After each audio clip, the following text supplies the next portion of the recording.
Hi అండి, నమస్తే. Welcome back to my channel. ఈరోజు రెసిపీ మిల్ మేకర్స్తో కర్రీ చేస్తున్నానండి. ఒకసారి మీరు కూడా ట్రై చేయండి.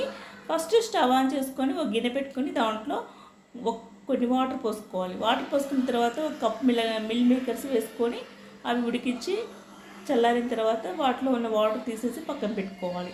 తర్వాత స్టవ్ ఆన్ చేసుకొని ప్యాన్ పెట్టుకొని ఒక 2 స్పూన్ల దాకా ఆయిల్ వేసుకోవాలి. ఆయిల్ వేసుకున్న తర్వాత పోపు గింజలు వేసుకోవాలి. పోపు గింజలు వేసుకొని తర్వాత ఒక 2-3 బిర్యానీ ఆకులు వేసుకోవాలి. బిర్యానీ ఆకులు వేస్తే టేస్ట్ అనేది బాగుంటుంది.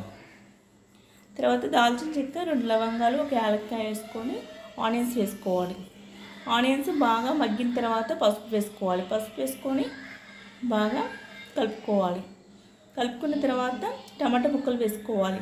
అవి కూడా వేసుకొని బాగా కలుపుకోవాలి.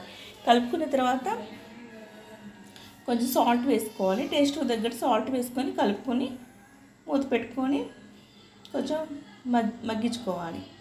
మగ్గించుకున్న తర్వాత మూత తీసేసి కొంచెం కారం వేసుకోవాలి. అల్లం వెల్లుల్లి పేస్ట్ కూడా వేసుకోవాలి. కారం అనేది మీ టేస్ట్ తగ్గట్టు వేసుకోండి. బాగా కలుపుకున్న తర్వాత కొన్ని వాటర్ వేసుకోవాలి. వాటర్ వేసుకొని బాగా ఉడికించుకోవాలి. టమాటా ముక్కలు ఉడికించుకున్న తర్వాత ఇలా చూడండి, ఇలా గ్రేవీలాగా వచ్చింది. తర్వాత మనం ఉడికించుకున్న మిల్ మేకర్స్ వేసుకొని బాగా కలుపుకోవాలి.